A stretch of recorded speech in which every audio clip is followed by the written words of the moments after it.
La Voz del Derecho presenta Panorama Económico. Los hechos, las cifras, las medidas oficiales, el sistema cambiario, monetario y crediticio. Dirige y conduce Luis Alberto Ávila.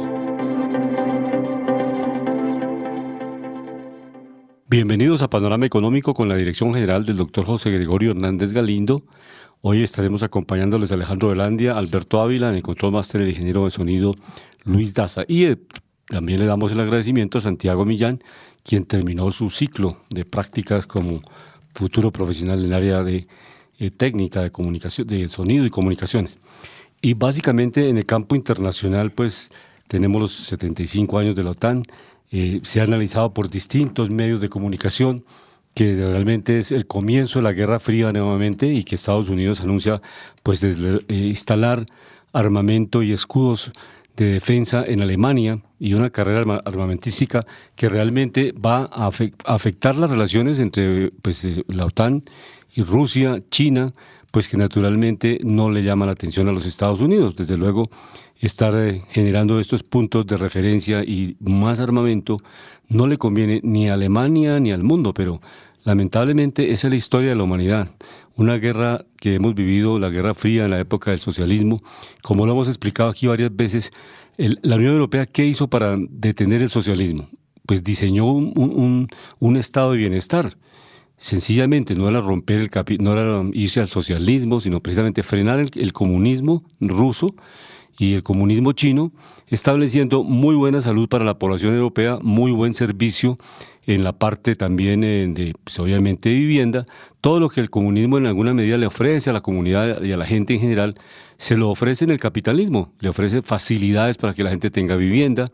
Hay algunos estados que tomaron, o algunos países que tomaron la opción de construir vivienda, entregarla por un tiempo indefinido a las personas, a las familias.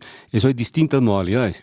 Y eso permite pues mejorar el estándar de vida de la población y evitar que la gente se ilusionara con el socialismo o con el comunismo como una fase superior del capitalismo. O sea, los históricos y los analistas han dicho en el mundo que cada sistema se destruye, porque naturalmente llega a un punto máximo de contradicción al capitalismo que se destruye porque es tanta el deseo de rentabilidad y el deseo de ganancia, de especulación, que el mismo capitalismo construye su propia sepultura. Esa es por lo menos una teoría. Pero en la práctica el capitalismo está en el siglo XXI vigente. Hay retos, nadie ha construido hasta el momento. Carlos Marx en sus 3 tomos diseñó el socialismo, unos principios en los cuales la propiedad privada era la esencia de la lucha de clases, mientras el empresario tiene una fábrica, le paga un salario al trabajador y se queda con la utilidad que el trabajador produce. Eso se llama la plusvalía. Eso genera contradicciones de clase, porque el trabajador dice: yo vivo en una vivienda muy modesta, no tengo unos ingresos suficientes para tener una vida digna, y mi empresario, mi jefe, si está en Europa viajando, tiene su propio avión, tiene muchas preventas que no le transmite esas utilidades, no socializa, no participa. Viene una etapa distinta del capitalismo, que es el capitalismo ya más social, en el cual hay empresarios que toman la posibilidad y las opciones de decirle: bueno, señores trabajadores, ustedes van a participar dentro de las utilidades de la empresa, les voy a dar un porcentaje para que ustedes sean socios.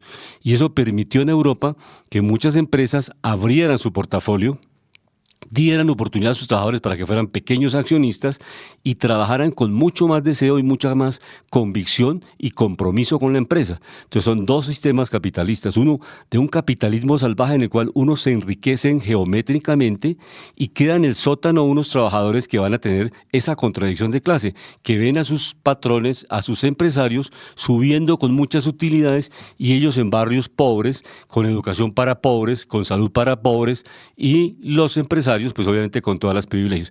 Ese es el gran drama que vive la sociedad desde el punto de vista económico. Y desde el punto de vista armamentístico, pues desde luego, cuando usted no resuelve las contradicciones por las vías sociales, por las vías de la discusión, por la vía política, usted pasa a la vía armada. Eso pasa a nivel personal, a nivel de países, que la gente no se entiende, y eso es lo que lleva a Colombia 50 años discutiendo si realmente hacemos un sistema de salud para la población o hacemos un sistema de salud para privilegiados. Eso pasa en Estados Estados Unidos. En Estados Unidos tenemos un sistema de salud que si usted no tiene una póliza, no tiene buenos servicios. Por eso muchos colombianos, muchos mexicanos, muchos latinoamericanos vienen a los centros de Cali, de Bogotá, a los centros médicos a pagar cirugías plásticas, a pagar tratamientos neurológicos que son más baratos en pesos colombianos que en dólares de los Estados Unidos. Pero con este preámbulo de la OTAN, Alejandro, iniciamos este panorama económico internacional con una noticia que veo hoy muy interesante, que el dólar está bajando por debajo de los 4.000 pesos, que también estaremos analizando cuáles son los factores que cierra esta semana a 4.000 pesos y por debajo con tendencia a la baja del dólar en el mercado financiero internacional. Sí, muy buenas tardes a todos los oyentes de Panorama Económico, mis estimados colegas Luis Alberto Ávila, Jimena Charri, ingenieros de sonido Luis Daza, Santiago Millán y director José Gregorio Hernández Galindo. Estamos mirando con la reunión de la OTAN, recordemos que esta fue la reunión número 75 y donde obviamente el show se lo llevó Joe Biden, Luis Alberto. ¿Y por qué se lo llevó Joe Biden? Pues precisamente por los problemas que ya tiene cognitivos, los problemas que tiene de salud, de falta de, no decirle concentración porque puede que esté pasando por complicaciones de salud a nivel de concentración, a nivel de, pues de estar lúcido en sus sentidos, a nivel de escucha, a nivel de habla, a nivel de ubicación espacial y otras o muchas otras cosas. Dentro de las dos salidas que tuvo ayer, una fue que confundió al presidente Volodymyr Zelensky con Vladimir Putin. Y la otra fue que confundió a Kamala Harris con Donald Trump como vicepresidentes, ¿no? Muy parecidos. Sí, parecidísimos, tanto en ideología como en físico. Sí, muy bien. Entonces, precisamente por eso muchos periodistas, la verdad, lo trataron muy decentemente y le hicieron preguntas que si se sentía apto o qué reemplazo veía en Kamala Harris precisamente para que tomara las banderas del partido para la nueva elección presidencial, ¿no? Que recordemos viene el 5 de diciembre para los Estados Unidos, donde obviamente su contrincante por la presidencia es el expresidente de los Estados Unidos, Donald Trump. Esto pues la verdad se llevó el show, pero el tema principal es Ucrania, pero dentro del tema de Ucrania hay que mirar y analizar una cosa, yendo a la historia. Recordemos que Ucrania era uno de los países miembros de la Unión Soviética. Entonces recordemos que en 1990, cuando se cayó el muro de Berlín, Rusia devolvió a Alemania el territorio de la Alemania que tenía en sus manos Rusia, ¿no? Que obviamente fue un botín prácticamente de guerra que se ganó, porque recordemos que Alemania invadió Rusia y Rusia hizo contraataque y dentro de ese contraataque se llevó prácticamente casi la mitad de Alemania, que durante muchos años hasta desde los 1946 hasta 1990, pues estuvo en manos de Rusia. Rusia devolvió a los alemanes esto, cosa que muchas veces no pasa, Luis Alberto. No sé si usted vio cuando la Primera Guerra Mundial desintegraron el Imperio Otomano. Uh-huh. El Imperio Otomano es lo que hoy es Turquía y abarcaba regiones de Irak, Siria, llegaba a tocar Arabia Saudita y otras partes de Europa, ¿no? Esto en el Medio Oriente, Irak, Siria, y en Europa tocaba algunas otras regiones y obviamente pues quedó desmembrado este imperio que hoy es Turquía. Y en este caso, pues pienso que tanto Rusia como Europa deberían hacer un diálogo para hacer integración. Ellos tenían integración económica. Recordemos que el gran proveedor de energía de Rusia, fiable y confiable, pues era Rusia para muchos países de la Unión, como Francia, como más que todo Alemania, países como Polonia, Ucrania, Bielorrusia, Italia, Turquía y muchos otros de la Unión Europea.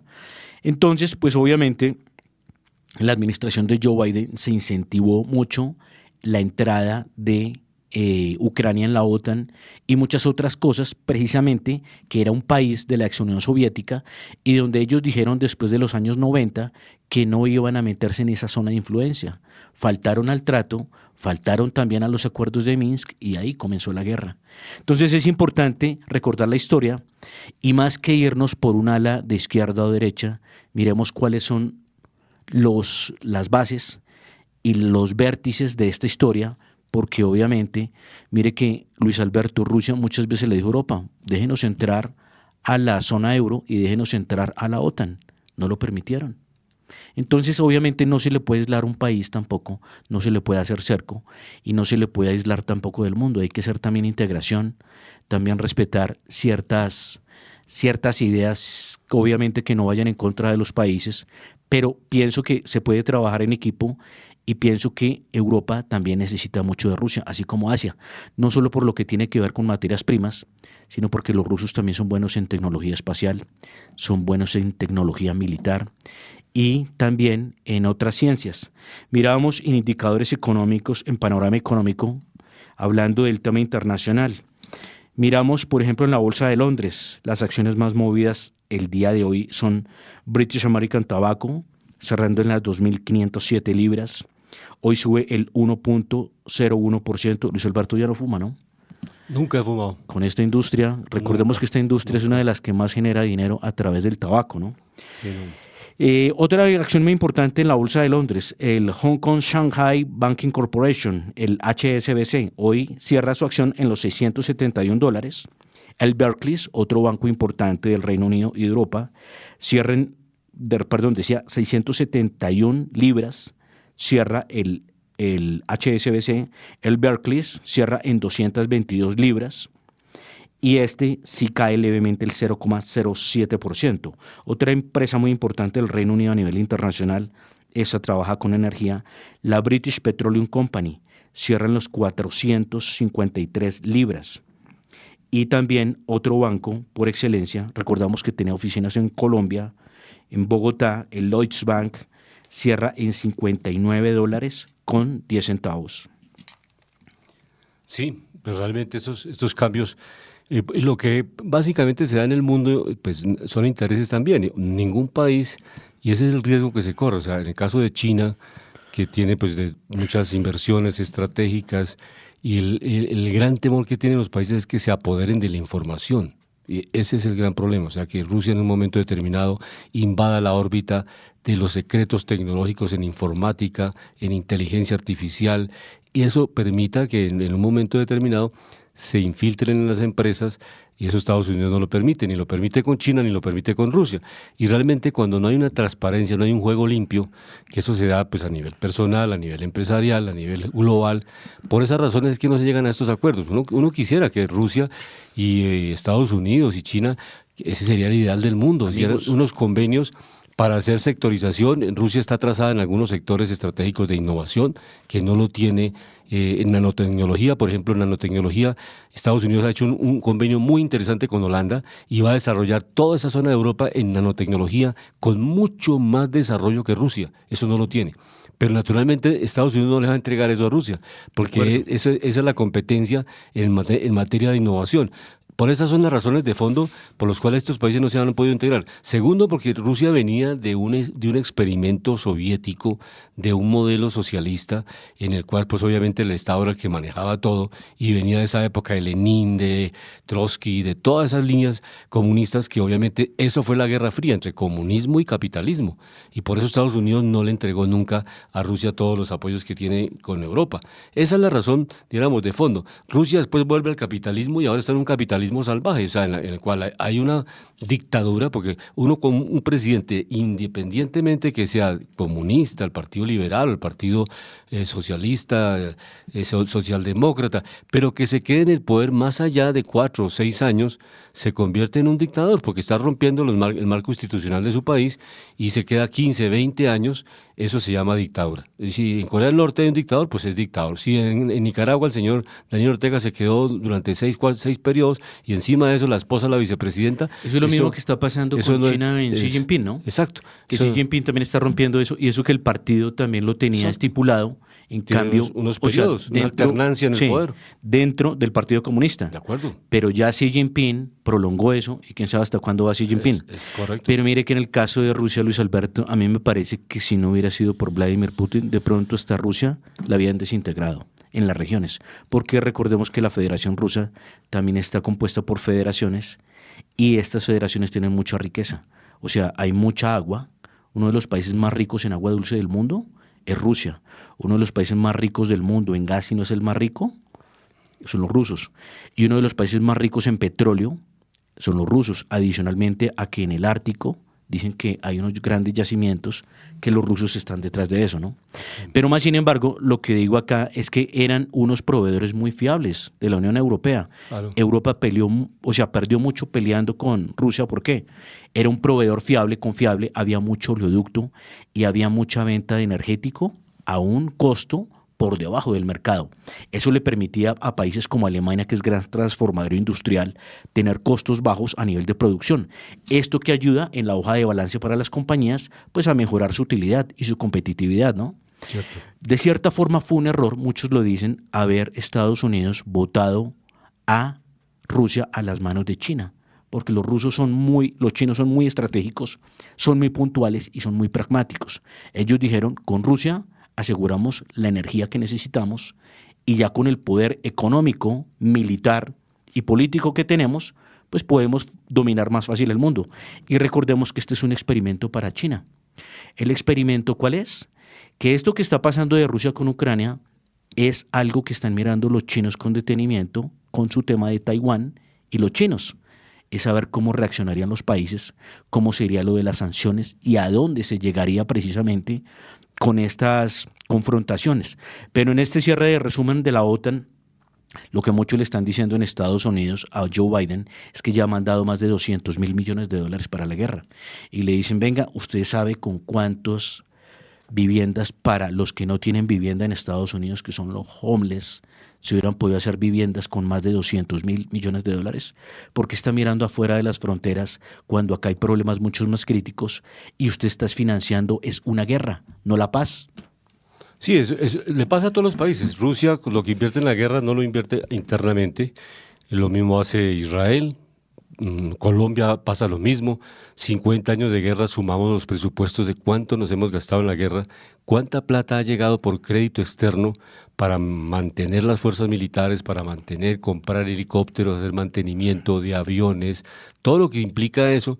Pues ese es el acumulado de la deuda externa que tiene Colombia, parte en gran medida de ese endeudamiento para desarrollar una fuerza militar en América Latina que genere un liderazgo. Entonces, la guerra es terriblemente destructiva para la humanidad en cualquier país, de centro, de izquierda, de derecha. La guerra destruye vidas humanas, destruye aparato productivo.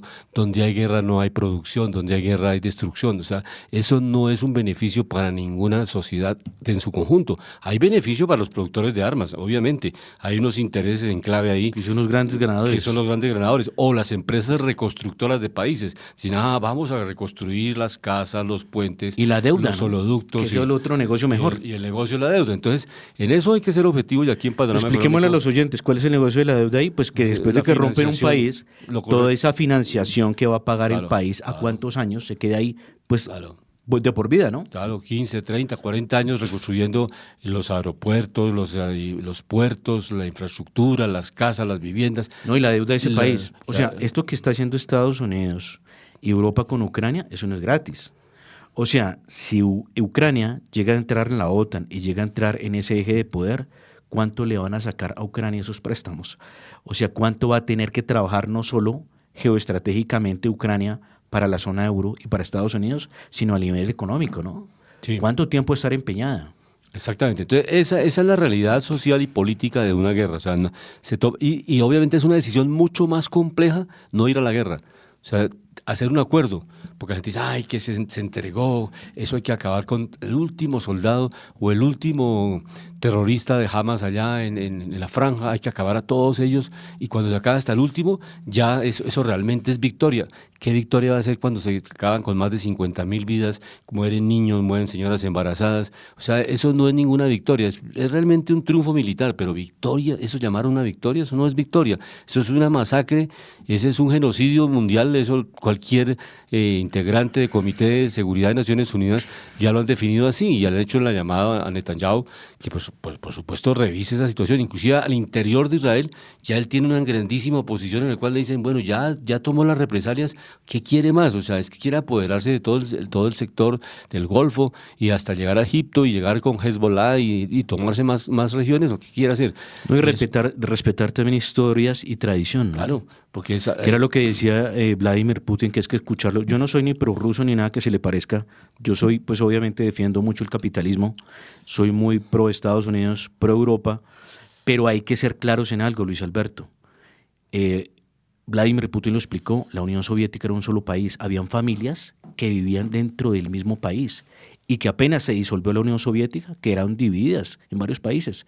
Él decía, fue una crisis social muy fuerte, de las más fuertes que ha tenido el planeta. Entonces también tenemos que entender la historia, respetarnos la historia y hacer consensos, llegar a puntos de encuentro y de acuerdo y respetarnos también nuestras áreas de influencia. Si bien es cierto que de haber democracia a Estados Unidos se le aplaude el tema democrático, que es lo bueno que puede contener a China, que a mí China me parece más delicado que Rusia. ¿Por qué? Porque lo que dice el partido chino se cumple. Y allá si alguien protestó, de malas, ¿no? Sí, no tiene ninguna alternativa. O está con el Partido Comunista o está contra él. Y si está contra él, pues O para la cárcel. lo apartan, se desaparece o lo eliminan. Eso no hay alternativa ahí media que lo vamos a dejar que forme otro partido y que haga oposición. Allá no hay ninguna oposición así estructural frente al régimen del Partido Comunista. Entonces, Pero obviamente, cerrando como comentario, Luis Alberto, es importante también manejar el tema con Rusia, porque a Rusia no se le puede llevar una esquina a un abismo, ¿no? Porque puede ser peligroso. no, eso Se tiene puede varias- acabar el planeta. eso- Recordemos que Rusia es el primer tenedor de armas nucleares en el mundo, ¿no? Y es algo hasta paradójico. Ya digo, aquí nosotros, o por lo menos en el caso personal, no podemos ni decidir qué pasa en Estados Unidos. O sea, ya están dos candidatos, que es el expresidente Donald Trump, con investigaciones, con condenas, también una persona mayor de edad, lo que hemos hablado, y objetivo. O sea, es una democracia fallida. O sea, no tener líderes jóvenes que representen una población de más de 400, cerca de 400 millones de habitantes, y no tener líderes nuevos. El presidente Biden ya lo ha demostrado, que tiene unas fallas de la salud tremendas, que ya no está para esa condición. Y que no quiere soltar el poder, ¿no? Sí, no, entonces es impresionante. O el Partido Demócrata no cumplió. O sea, esa es la No parte del cumplió. análisis de la riqueza.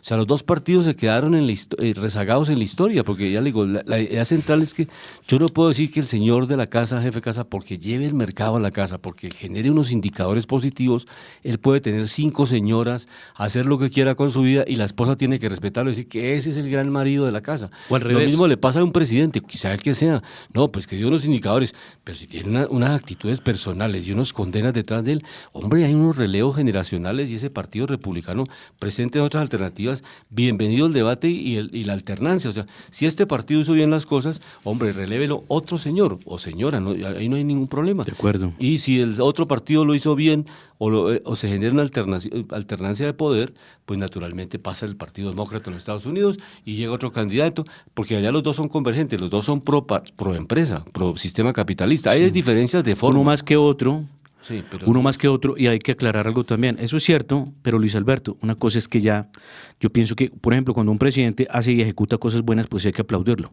Un ejemplo, lo que decían otra vez, que me pareció una información falsa, que muchos empresarios, o algunos empresarios de los que agrupan el Standard & Poor's 500, las compañías que agrupan este índice, que es que algunos no estaban de acuerdo con Trump, cuando a mí me parece totalmente falso. ¿Por qué? Porque varias cosas de las que él hizo, varias cosas de las que él ejecutó directas, generaron un beneficio tan grande, no solo para la economía del país, para los indicadores, para la bolsa, para sus inversionistas, para los pensionados, que yo digo que no va a estar agradecido con una bendición, y que obviamente lo demostró en el resultado y que se hace. Que si votó un papel en la calle, que si no usó bien la declaración, la verdad también se vio un vicio por parte del Partido Demócrata de estar persiguiendo a Donald Trump por cualquier cosa. Y pues vamos a generar una cosa clara en este mundo. Acá ir a la cacería personal y buscar una persona perfecta, cuando personas perfectas no existen en este mundo. Y ahí lo o sea, clave- creo que el único perfecto es Dios, pero yo sí pienso que hay una cosa, Luis Alberto, y voy a cerrar. Cuando cerramos el programa, quiero hacer un comentario que se va a anclar a alguien que vamos a sacar, que uno tiene que reconocer a alguien cuando hace cosas buenas y tiene que copiar modelos cuando ve modelos buenos a nivel país. Por ejemplo, cuando nosotros acá dialogamos con cifras, con indicadores sobre países en desarrollo que van a viabilidad, que salieron de pobres, hombre, ¿por qué no aprendemos de ellos? No, y el ejemplo es sencillo. O sea, si un gobierno hizo bien las cosas, precisamente no hay reelección. Eso hay que eliminarlo en el mundo. La gente tiene que simplemente cumplió su periodo, hágalo muy bien y deje que su propio partido siga en el poder, pero con otras personas. Y eso evita esos problemas familiares de que mi hermana, mis primos, todos abusen del poder. Esa es la democracia real. Parte de eso. Eso hay que eliminarlo. Entonces, se amplía un poco el periodo, 6 años, pero realmente, si es malo, un solo año de gobierno, 2 años de gobierno, es pésimo un presidente, entonces obviamente... Podría ser una fórmula positiva de lo que usan en Europa, ¿no? Claro, Por sí. ejemplo, que nombran a alguien de presidente o de primer ministro. Si lo está haciendo mal, al año lo sacan. Sí, porque es un régimen parlamentario. ¿Cierto? Caso presidencialista es diferente porque Pero son será periodos positivo, fijos. ¿no? Sí, claro. Hablando de modelos Sí, o sea, que tendría pueden que ser cambiar. efectivos, evalúan de acuerdo al resultado, Claro. ¿cierto? Se cambia el sistema presidencialista al sistema parlamentario y en los congresos en sus respectivos países simplemente se convierte el primer ministro en un fusible. Usted lo está haciendo bien, el Congreso lo ratifica, mantiene la coalición de gobierno y permanece y continúa en el Y mandato. ojalá que fuera por resultados, ¿no? Y si no lo hace, pues, y a pesar de todo tiene un límite, no lo pueden indefinidamente reelegir. Europa le ha funcionado, en el caso de la monarquía en Pero el Luis Reino Alberto, Unido. por ejemplo, en este caso, si usted va a alguien muy bueno, ¿no lo dejaría? A Sí, mí me parece pero que es que ya le digo, es que el problema está en eso, es que el que se eterniza en el poder se convierte en una fuente de corrupción, porque usted después de Daniel Ortega, después de que era todo lo sí, contrario, lo que pasa es que esos son ejemplos se queda- eso es un ejemplo muy negativo, ¿no? o el presidente Maduro se queda ahí 20 No, años. es que peor. Entonces, claro, entonces ¿qué van a hacer ahí? Si el tipo ya sabe cómo funciona el Estado, dicen, toman las finanzas para ellos, para la familia, para todo el mundo. De acuerdo. Y no hay control. Esos son sistemas muy viciados. No hay control. Entonces, si usted... Yo hablo de algo positivo. Por ejemplo, voy a Singapur. ¿Usted se acuerda de Singapur? Sí, claro. Ese país estaba desordenado, No, yo- pobre, pequeño, Te lo he sin materias comentado aquí primas, sin varias recursos. oportunidades, claro. Y mire que Lee Kuan Yew cogió ese país, lo A pesar revolucionó. de que él tenía sus antecedentes también Sí, complicados. pero mire, lo cambió. Y hoy en día es un país muy pequeño, pero de los más relevantes en el mundo y un gran puente comercial y financiero, ¿no? Sí, es un es una hub maravilla, un hub. sin tener riqueza, a punta de gerencia. Sí, esa es la famosa frase judía, que usted sin riqueza puede generar grandes cantidades de negocios y de proyectos. Pero la idea central es esa, o sea, cómo lograr que un país construya democracia, alterne en el poder y no se eternice ni presidente ni vicepresidente, sino hay una rotación, porque es que hay generaciones que vienen. Imagínense una ciudad manejada durante 30 años por el mismo alcalde o alcaldesa. No habría posibilidades de que Pero si es bueno.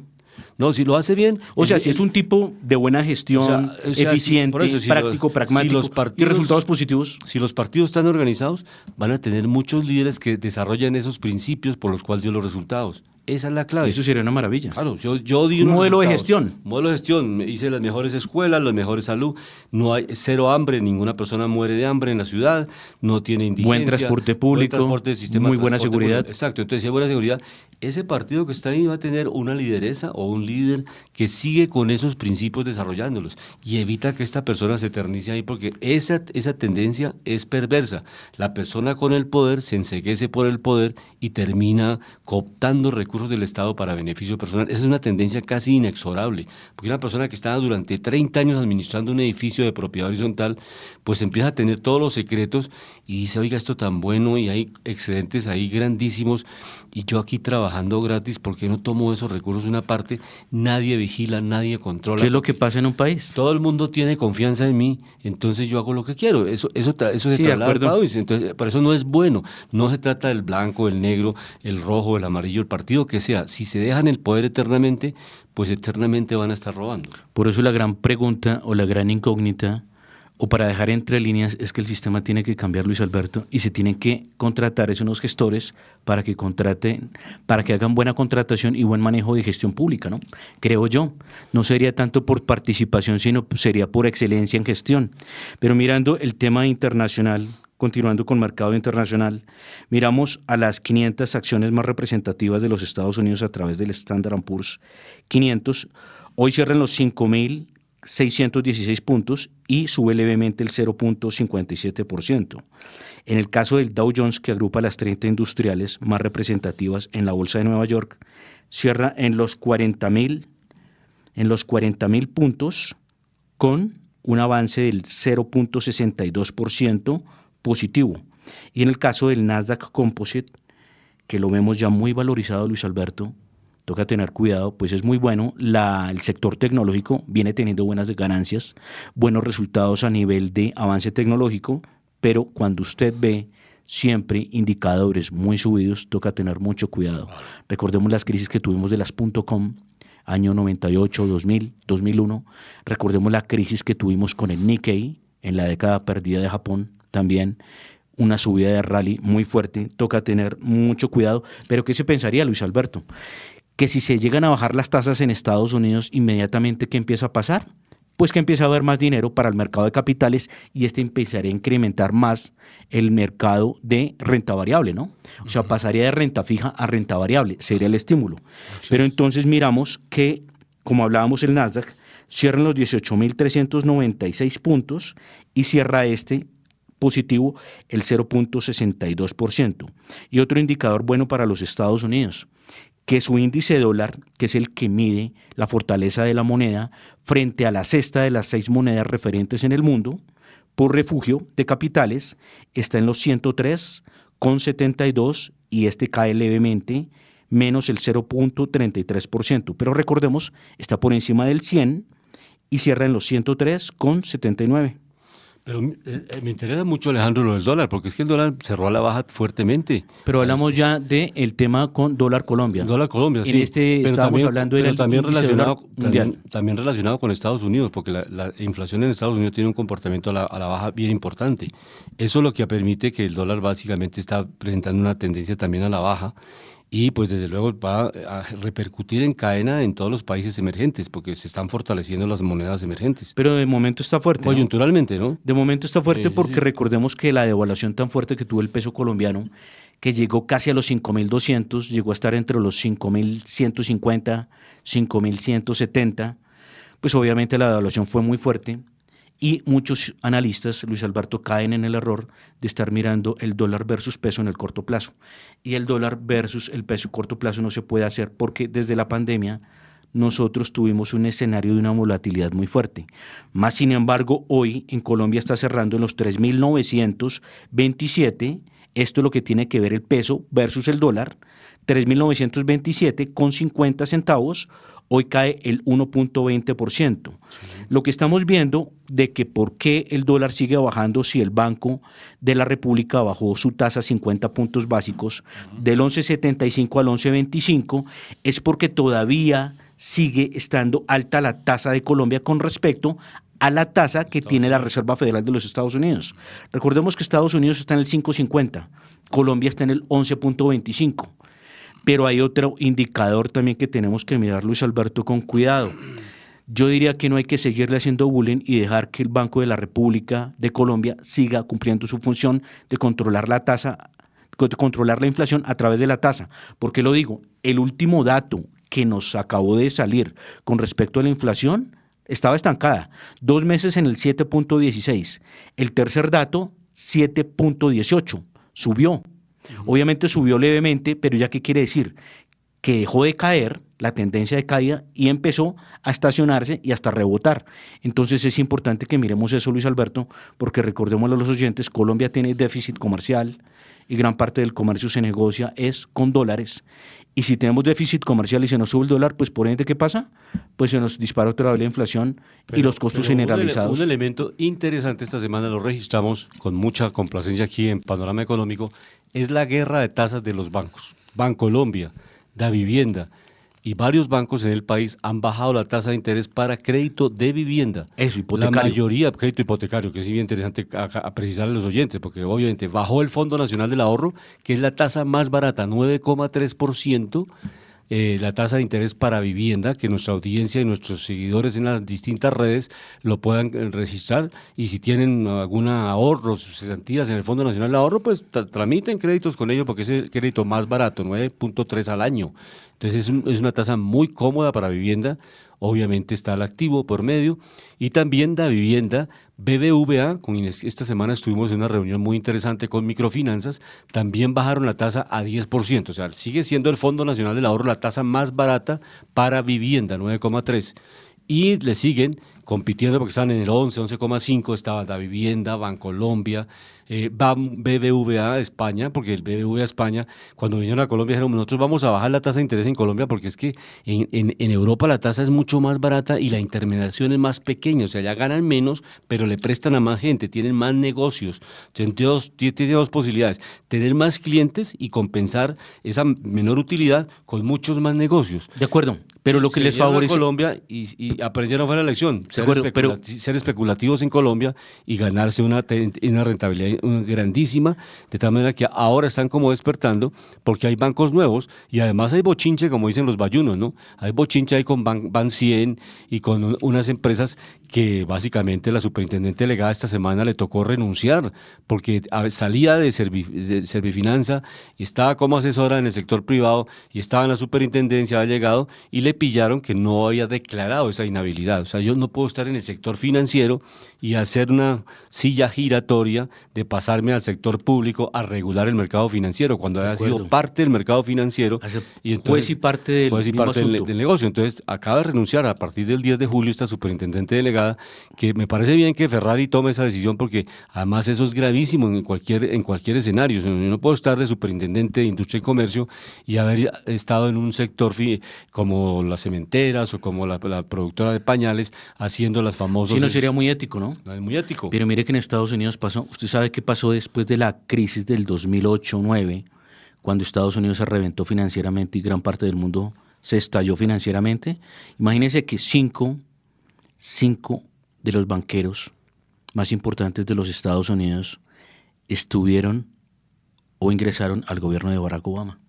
Entonces Sí, son cosas que eso, no me entiendo. Eso independientemente del Y es muy gobierno, raro. no es una práctica Y aceptable. otra cosa que sucedió, que se la dijeron mucho a Obama, es que Obama llegó y usó el FBI para amedrantar a la calificadora Standard & Poor's.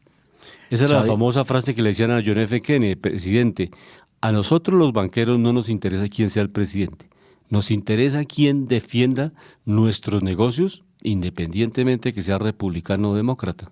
Sí. Y ahí le va bien a los Estados Unidos. Entonces, ¿Y no sabe hay por qué problema. fue esa investigación que de Barack Obama mandó al FBI a investigar las oficinas del FBI? Fue precisamente porque Standard & Poor's, con las maromas que hizo Barack Obama de emitir tanta deuda, porque eran más de 85.000 millones de dólares mensuales, eso era un mundo de dinero, sin contar el capital inicial que fueron 700.000 millones de dólares, eso era un mundo de dinero en el mercado. Entonces, ¿qué fue lo que empezó a hacer? Que obviamente las calificadoras empezaron a mirar, eso ya es mucho riesgo, va a disparar mucho la deuda de los Estados Unidos y qué pena, pero usted ya no puede ser un país AAA. Entonces le bajaron una calificación y por eso Obama reaccionó inmediatamente, pero obviamente eso también es un fraude, ¿no? Hay que explicarlo. Es presionar al regulador para que no lo moleste y la calificadora mantenga un resultado para que no lo afecte. Sí, esa cruce de intereses en ningún país del mundo debe permitirse. Para eso, con el modelo liberal de la supervisión, por eso se crearon para el Estado colombiano. Usted tiene dos opciones. O el Estado interviene, nacionaliza una empresa cuando está en quiebra, una empresa del sector financiero, la recapitaliza, la reinyecta y vuelve y se la pasa al sector privado para que el sector privado maneje ese tipo de actividades. La otra alternativa es que tenga unas superintendencias muy fuertes. O sea, la supervisión del Estado sea tan eficiente que no permita que estas entidades resulten haciendo negocios cruzados y filiales distintas, como está pasando con estas empresas Ban 100 y otras, que tienen unos negocios cruzados y que a veces pasan por dificultades y las ocultan y tienen pues obviamente la complacencia de la misma superintendencia financiera o lo que pasa en servicios públicos, o sea que las superintendencias tienen que defender es al consumidor Así es. y a los usuarios del Al crédito, usuario. claro, y no al banco como tal. Entonces, esa No, es, pues digamos, también al banco sí lo están afectando. ¿no? Obviamente el banco es parte integral del negocio. Sí. Es una empresa que el Estado Mejor sí dicho, que tiene todos tienen derechos, ¿no? Todos tienen Y derechos, deberes. pero naturalmente que ninguno puede pasar el límite de abusar de la otra parte. De acuerdo. Entonces, eso es lo que está haciendo el Estado colombiano y lo debe hacer todo Estado que se crea un Estado democrático y una democracia liberal. O sea, que esas superintendencias se crearon dentro de ese sistema de regulación. Pues está la de Superintendencia de Servicios Públicos, la Industria de Comercio, la financiera, las supersociedades. Cada una debe jugar un rol estratégico para controlar, para supervisar que estas entidades o empresas no abusen de poder dominante, de pues obviamente especulación, todo lo que tiene que ver con los convenios El previos. presidente nombra a los superintendentes. Asignen precios, sí, correcto, los nombra por periodos fijos para que se evite que tienen problemas de convertirse en un empleado público, que lo pueden sacar porque alguna entidad que está investigando la superintendencia le dice al presidente: no me gusta el superintendente de turno y cámbielo. Eso no se puede hacer. Pero Luis Alberto, también es bueno decir lo que yo estaba explicando como el ejemplo de Barack Obama, que estaba abusando del poder para amedrentar a una calificadora de riesgo, ¿no? Entonces, obviamente, eso no es el hecho, porque obviamente una persona como presidente o un ejecutivo de alto cargo del sector público, pues no puede tomarse la ley por su propia mano para favorecerse a sí mismo o para favorecer un sector o un amigo, ¿no? De acuerdo. Sí, ninguna. En el caso presidencial no se puede abusar del fuero que tiene el presidente, sea de Estados Unidos, de Colombia, sino tiene un trámite legal. Es la superintendencia o son el Congreso de la República o está en la rama judicial en la que investiga las acciones de cada una de las entidades, de las superintendencias o el presidente de la República. En el caso colombiano es la Comisión de Acusaciones la encargada, la única que puede investigar al presidente de Colombia. ¿Y usted cree que eso aquí en Colombia sirve? No, por eso le llaman Siendo sincero, ¿no? la Comisión de Absoluciones, porque no han podido finiquitar ningún caso, ni con el expresidente Samper, ni con el expresidente Álvaro Uribe. Por ahí han pasado muchos casos, y en la comisión llegan congresistas que han recibido contratos del Estado que no les permite tener independencia absoluta ni autonomía, y hay otros que en este caso no son abogados expertos en investigación judicial y no han ejercido, entonces no pueden hacer unas investigaciones profundas, y la comisión realmente no ha sido eficiente ni han podido sancionar a ninguno. Entonces, hasta el momento ninguno de los presidentes. Pero es porque precisamente el Ejecutivo se la pasa comprando al Legislativo, ¿no? Entonces, cuando se presentó el caso de Odebrecht, que se financió varias campañas, no solamente una, sino varias campañas, eso no pasó nada. En el Perú, el presidente Alan García terminó pues eliminando su vida, quitándose su vida. También, todos terminaron en la cárcel. Y aquí, pues naturalmente no se finiquitaron las investigaciones, y pues eso no le genera mucha transparencia al Estado colombiano. O sea, que podemos decir algo, que la forma como está armado el Estado es que no permite que acá haya o se acabe la corrupción, que acá exista la ley precisamente y que ayude a regular el orden. Por eso es que se está planteando, pero por eso aquí hay mucho temor. Llega el nuevo ministro de Gobierno, ahora se llama ministro del Interior, que es Juan Fernando Cristo, que fue ministro del presidente Santos, conoce muy bien. Realmente uno cuando lo escucha tiene una experiencia muy grande, tiene una experiencia muy grande en materia de concepción. ¿A usted le gusta o no le gusta? No es de gusto personal. En materia, yo lo conozco hace 20 años a Juan Fernando Cristo. Porque dicen que les estaba volteando de argumentos, ¿no? No, él tiene, no. Estaban mostrando una grabación donde él hablaba de que la constituyente cómo se les ocurría, y ahora está cambiando, y es que el argumento. Lo constructivo es lo siguiente, en la manera práctica. O sea, yo lo he dicho en varias emisoras donde he tenido oportunidad de ser comentarista y donde he tenido oportunidad de participar en foros y debates. Realmente no es un problema de coyuntura. O sea, en el corto plazo este gobierno no alcanza a hacer ninguna constituyente. O sea, porque se requiere mínimo 2 años para pasar por el Congreso un proyecto de ley que autorice al gobierno para la reforma constitucional. Le correspondería al siguiente gobierno convocar a esa constituyente. Y en esa constituyente tiene que determinarse qué temas se van a desarrollar, qué temas se van a tratar. Tiene usted 2 caminos: o hacer una constituyente a mi gusto, o sea, que el partido de gobierno, en este caso el Pacto Histórico. ¿Y cuál sería ese gusto? ¿Qué ve usted de fondo ahí? La otra alternativa es la que propone el ministro del Interior actualmente, que tiene que concertarse con todos los sectores del país, con los partidos que ¿Pero están qué es lo en el que se Congreso. busca con eso? No, pues hay reformas que usted lo ha planteado, Alejandro, aquí varias oportunidades. Hay que cambiar todo el sistema judicial, hacer una reforma a la justicia que no pasa en el Congreso, porque hay muchos congresistas que están investigados por la Corte Suprema de Justicia, y si usted va a reformar la Corte Suprema de Justicia, entonces no, yo no me meto con eso, porque obviamente tengo unas investigaciones, y si me meto con la Corte Suprema de Justicia, pronto me aceleran las investigaciones y me mandan más rápido para la cárcel. Entonces, cuando usted tiene ese doble fondo, es que dicen el Congreso de la República no está en condiciones de hacer una reforma a fondo al sistema de financiación de las campañas. Entonces, si usted deja ese sistema de financiación de campañas permanentemente, en la próxima elección los jóvenes que nos están escuchando este programa van a ir comprando con tamales, con lechona, con plata, con compra de votos, como sucede en muchas regiones de Colombia, para no peyorizar ni sectorizar al país en donde está. Pero muchas regiones del país la gente dice, ay, allá pagan a 50.000 pesos el voto. Cuando la persona entra a la mesa y manda por un mensaje, ya le consignan los 50.000. Y cuando sale de la mesa a votar, le consignan otros 50.000. Y en otras regiones de Colombia dicen, no, el voto ha subido de precio, vale 200.000. Entonces, eso no es posible construir una democracia con igualdad de oportunidades, Alejandro.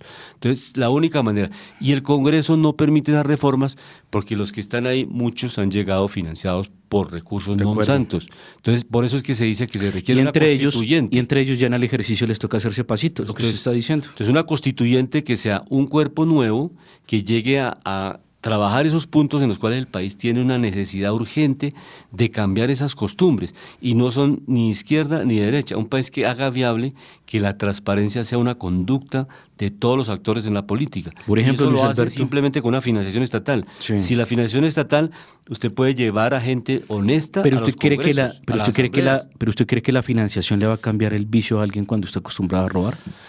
Porque si un señor o señora llega al Congreso de la República y gasta 6.000 millones, como No, de acuerdo. lo decía Sergio Fajardo una vez, la forma como usted llegue a una asamblea o a un consejo, si llegó robando plata o financiándose por plata del narcotráfico, paramilitarismo o de la guerrilla, usted no va a llegar a ser un ángel de la guarda como concejal o diputado, porque va sencillamente a recibir o a captar las órdenes de esos contratistas o de esos agentes económicos que le financiaron su campaña para que usted sea alcalde o diputado o gobernador. Entonces, si elimina esa condición y es el Estado el que financia, no dándole plata a las personas, sino que los partidos se conviertan en entidades realmente serias y presenten propuestas y tengan unos tanques de pensamiento, de información, que estudien los problemas del país y presenten propuestas. Usted ha escuchado que los partidos en Colombia digan, frente a la reforma a la salud tenemos una propuesta mejor, que lo diga el Partido Conservador, el Partido Cambio Radical, el Partido Centro Democrático.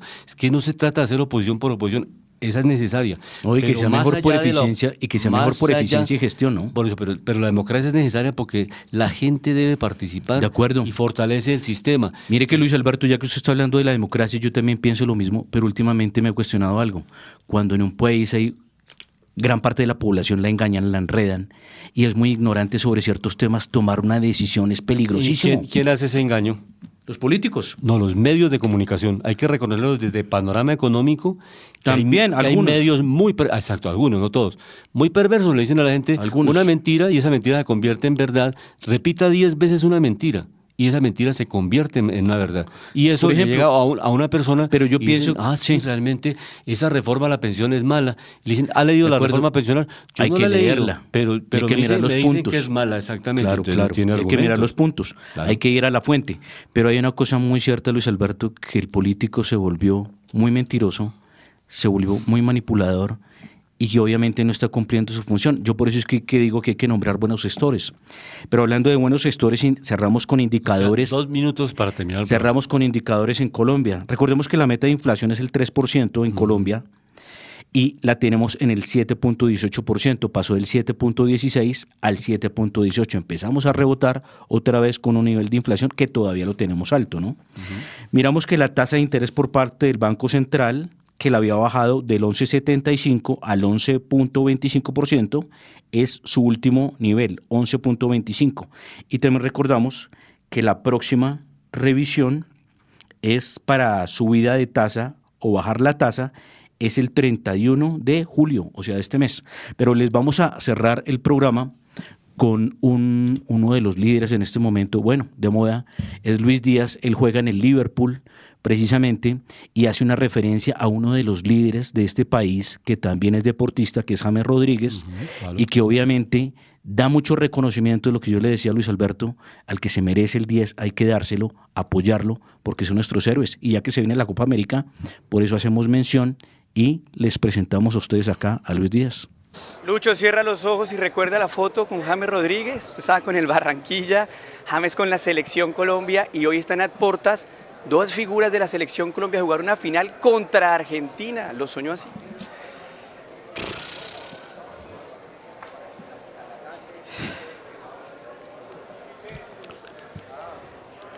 Perdón. No, está bien. Y la familia también, que los está esperando, que sacrificaron por ustedes. Yo le dije a él, a James siempre se lo he hecho saber, que desde el momento en que llegué a la selección, le hice saber que siempre ha sido mi ídolo. Tanto él como Falcao, como Cuadrado, que los veía jugar desde pequeño. Poder compartir con ellos me llena de orgullo. Y se lo vivo diciendo, eres un crack, te admiro mucho, te lo mereces y nada. Toca descansar y preparado para lo que se viene. Estoy muy orgulloso de esta familia, sé que lo vamos a lograr con la ayuda de Dios. ¿Tu homenaje fue cuando le colocaste la corona en el gol que se metió en el partido anterior? Sí, él se lo merece. Esta es la copa de él, sin duda. Lo estamos viendo en el mejor nivel, porque sabemos lo que él ha pasado, lo que ha sufrido. El fútbol es de momentos así, y el fútbol le dio una revancha, y él lo está demostrando. Tiene mucha jerarquía, tiene mucha capacidad para jugar, para dar una asistencia, para jugar al fútbol como se tiene que jugar. Entonces él se lo merece mucho. Yo creo que acá, sobre todo, más de lo individual sale lo grupal, pero él sin duda alguna se lo merece mucho, y estoy muy orgulloso de primero verlo por televisión y hoy en día poder compartir con él y verlo, lo que está haciendo. Solo queda disfrutar de estos momentos lindos que nos da el fútbol y bueno, tratar de descansar, que va a ser importante para lo que se viene. Luis Alberto, estas eran unas palabras precisamente haciendo honor a ídolos, héroes de la patria, que no le deben mucho a la patria, que sí le han dado. Entonces, cuando siempre vamos a atacar a alguien, lo que estábamos hablando del periodismo bien utilizado, que los que hacen bien la tarea, ayudémoslo, reforcémoslo, porque recordemos que James antes de llegar a la selección le pidió hasta psicólogo. ¿Y esto por qué es? Porque muchos periodistas dan palo, porque muchos periodistas degradan y atacan al ser, porque muchos compañeros, una vez hablé con un colega de él, le daba duro, y yo le dije, ¿qué le dirías a James Rodríguez para que saque su mejor versión y pueda ser él, y que lo dejen ser él? Porque es que a veces la gente también se quiere meter en la personalidad del otro, le dice que es que camina así, que es que da un paso más largo, que es que mira arriba, que mira abajo. Pues también respetemos ciertas individualidades, pero seamos agradecidos y miremos que estos héroes pues nos llevaron a la final de la Copa América. Luis Alberto, una de las mejores, más sonadas en los Estados Unidos. Recordemos, hablando de temas económicos, que el ganador se va a llevar acumulado 20 millones de dólares, el acumulado de toda la Copa. Y el subcampeón se va a llevar 11 millones de dólares. Y desde acá, desde Panorama Económico, pues primero, felicitaciones a James Rodríguez, a todo su equipo, a Luis Díaz, a todos los héroes, a Quintero y a todos los que se nos escapan. Todos, la verdad, se merecen las felicitaciones, Luis Alberto. Y pues desearles gracias por lo que nos han dado, y desearles pues que ojalá se conecten ese día con lo mejor de Dios, de su ser, y sean campeones. Sí, yo he seguido la Copa América, el partido con Uruguay lo vi, con Costa Rica, en fin, y sé también la labor que ha hecho Néstor Lorenzo, que es el técnico. Ese era el otro que faltaba nombrar. Porque es que es el que construyó un equipo. De acuerdo. Y ha hecho que tenga ese nivel de invicto, o sea, todos esos partidos que ha venido jugando y no ha perdido uno solo, ha tenido unos empates. Entonces, 28 fechas, ¿no? Todo, sí, exactamente. Es toda una estrategia. Si no soy experto en fútbol, pero sé que el equipo tiene un balance perfecto, una defensa, una recuperación de balón. Cuando uno ve los partidos, una recuperación de balón impresionante, o sea, que no están esperando que el balón le llegue a los pies, no, el mismo James pierde el balón e inmediatamente están recuperándola y entonces bloquean al otro equipo. Entonces eso me parece que es una técnica y un nivel físico impresionante. Y la otra parte de la parte, conocimiento, porque esta gente gana muchísimo. ¿Se acuerda que hace la gente decía, no, como ganan tanto, ellos van allá, ya no se entregan? En este momento la selección tiene una entrega total. Y segundo, el nivel psicológico y el nivel de Lorenzo es tan grande que es un afecto jugador por jugador. Cuando uno ve el abrazo que se da con James, el técnico, es de una cosa impresionante. Entonces, eso ha generado un equipo, es un alimento, donde todos dicen que es una familia, y esa es la prueba. O sea, si un país se maneja desde ese punto de vista, con armonía, con integración, se vuelven a hacer cosas interesantes. Y menos mal que lo dijo Luis Alberto, Felicitaciones para este gestor, que es el técnico Lorenzo. Felicitaciones, y ojalá que la federación no empiece a jugar con los técnicos, lo respete, y también lo que yo digo, al que saca 10, apóyenlo, ayúdenlo. El riesgo que se tiene con un técnico es que cuando gana una copa, también otros países lo están buscando, ¿no? Sí, pero también hay que darle el mérito para retenerlo. Claro. Entonces, pues, eso es un llamado, y que como país y como latinos, en cambio de darnos látigo, nos apoyemos. Listo, llegamos al final de Panorama Económico con la dirección general del doctor José Gregorio Hernández Galindo. Les acompañamos hoy Alejandro Velandia, Alberto Ávila, en el control máster, el ingeniero de sonido Luis Daza. Nos escucharemos la próxima semana acá en La Voz del Derecho. La Voz del Derecho presentó Panorama Económico. Los hechos, las cifras, las medidas oficiales, el sistema cambiario, monetario y crediticio, la agricultura, la industria, en La Voz del Derecho.